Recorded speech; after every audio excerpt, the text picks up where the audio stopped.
Hey, what's going on, everybody? FullFrontage here. Today we're going to y'all a Clash menu video, and in today's video we're going to be talking about a tier list for the new season. I'm also going to talk about some of the balances that should come in sooner than later, and it's really just a brief list of things that I feel like need to be addressed. So we're going to talk about that in today's video. So let's jump into the tier list, starting with the heroes. Alright, so for the heroes, we're going to make our way from the top to from the bottom to the top.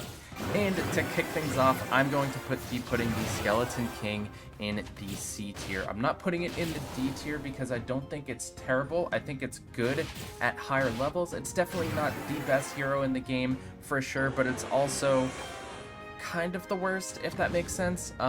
It's not too crazy, but it's not too bad. And I'm also going to add the Archer Queen into the C tier list. Outside of her max level, she really needs to be level 10. Like, even having that level 8 ability, if you're going up against a Shield Maiden, a Barbarian King, or a World Champion, it's really just not going to cut it on equal levels. So I think that the Archer Queen and the Skeleton King are kind of neck and neck in that C tier list.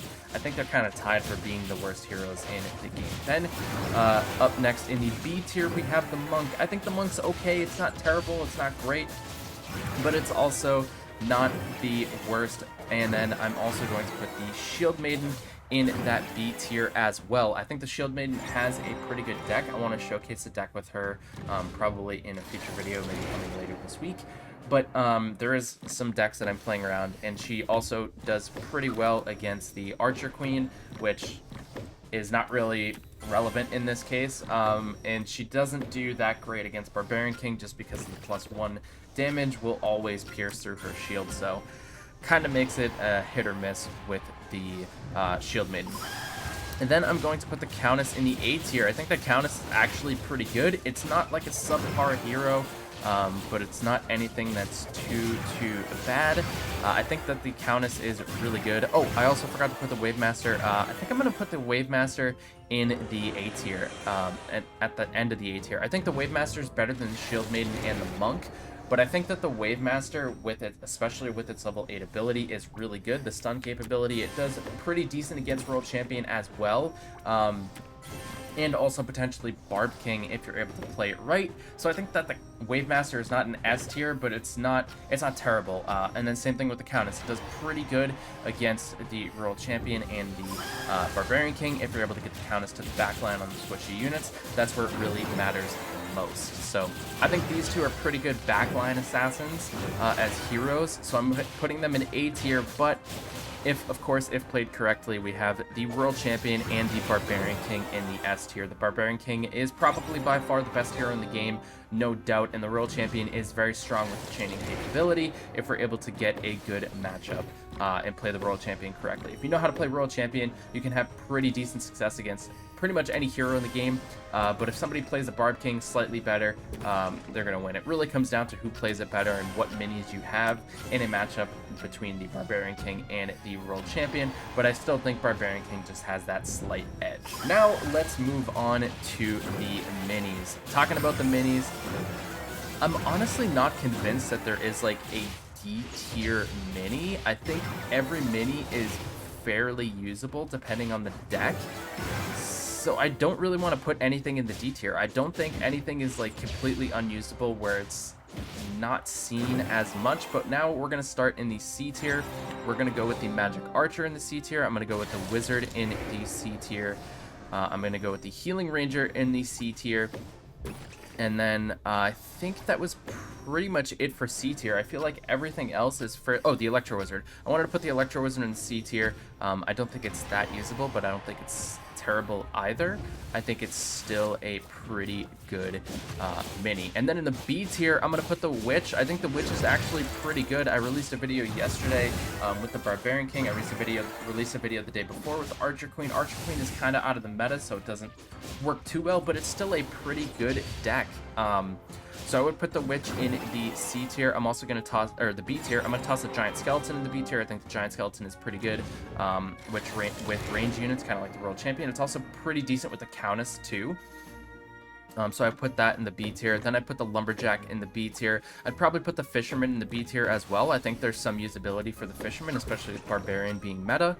So I would not overlook the Fisherman either. I'm going to put the Prince in the B tier. The Prince is really good. It's not dominant. I'm going to put the Royal Ghost in the B tier, but I'm going to put it actually at the end of the B tier because it's something I wanted to talk about with the Royal Ghost, but we'll get to that after. I'm going to put the Miner in the B tier as well, and then I'm also going to throw the Mega Knight, the Battle Healer, and the Bowler in the B tier. So we're kind of extending this list a little bit. We can bump the D tier off the screen, but there's nothing at the D tier, so it doesn't really matter. And then I want to go to the... I'm actually going to throw the Valkyrie in the B tier. I don't think it belongs in the A tier, but I still think it's pretty good. And then same thing with the Dark Goblin. Now we're going to move toward the A tier. I think the Swordsman is an A tier mini now.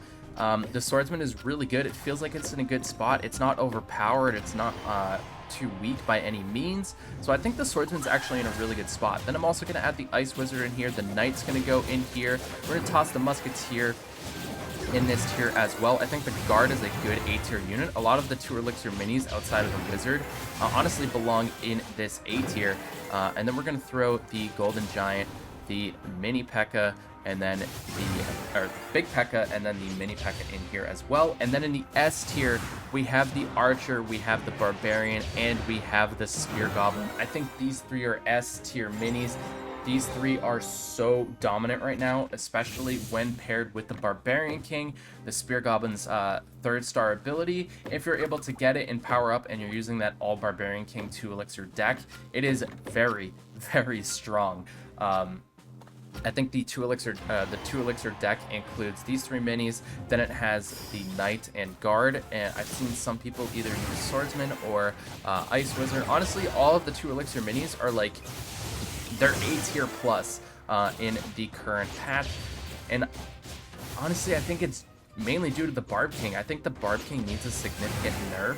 I think the change to allow it to cast its super was maybe a little too generous. The fact that it has 8 energy to cast its super is very, very strong. So I would suggest looking at the Barbarian King. I'm not 100% sure of what to nerf about it. Maybe just revert the change. I don't think the change was super necessary. The main thing that's bothersome is how much damage the Archer can get. The Archer is really, really, really good, especially with the boost to the Barbarian with getting that 3rd ability. I think the Archer could use a nerf on its 1st star ability, where when it has 2 arrows, it attacks even slower. Just nerf the attack speed on the double arrow. I think that would probably fix the Archer, and then maybe just revert the change on the Barb King. And then for the World Champion, I think its chain needs to be less consistent. I don't think the chain should automatically charge. I know the chain is what makes the World Champion like the hero about it, but I think maybe just getting it 3 energy is fine, because it only costs 4 energy to charge your super at max level for the World Champion. So I think just giving it 3 back and let it throw a spear, then it can chain again. I think that's pretty fair. As instead of just immediately chaining and chaining and chaining. I think it's too strong, honestly. So those are the changes that I would recommend for the Barbarian King, the World Champion, and the Archer. I think once the Barbarian King changes, I honestly don't know if that's going to shift the Barbarian and the Spear Goblin out of the meta.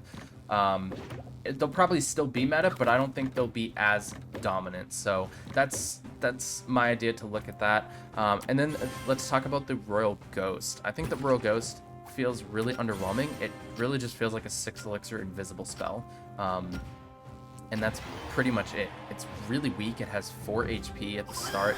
It dies to a Spear Goblin toss immediately. If they're playing Royal Ghost, you can almost always predict where it's going to go. So I don't know, the Royal Ghost just feels weird to me. I'm not really sure what the solution is. I wouldn't say buff it, because the invisibility is still really good. It's useful in a lot of situations. It just feels very squishy. And it feels like if you're not able to utilize the invisible, it's worthless. So I'm not too sure what to look at there. I don't know if buffing the HP is really the answer, because then I feel like it just becomes even stronger. Like, it's still a pretty good average unit. But I don't know. I don't know what the change is there. Maybe the Ghost Army needs to be changed so that way it can get a little bit of a buff. Maybe the Ghost Army only affects itself instead of other units, but that's like the unique aspect to the Royal Ghost. So I'm honestly stumped on the Royal Ghost. I feel like it's weak, but I also feel like it's strong, even though I put it in the B tier. Like, it's really only in the B tier. If it didn't have the Ghost Army, I feel like it would be a D tier mini, but the fact that it's able to affect your army makes it very strong. So that's kind of where my head's at with the Royal Ghost. So this is my tier list. Let me know what you think down in the comment section below. What's your tier list? I'm going to leave a link to this. I made this tier list. So join up the Discord, share it with me. Feel free to share the tier list in Clash Mini Discord as well. I'm pretty active in that Discord. I try to check it daily. And always feel free to ping me as well if you have any questions or thoughts about that. But that's going to do it for this video. I hope you all enjoyed it. Do you agree with the tier list?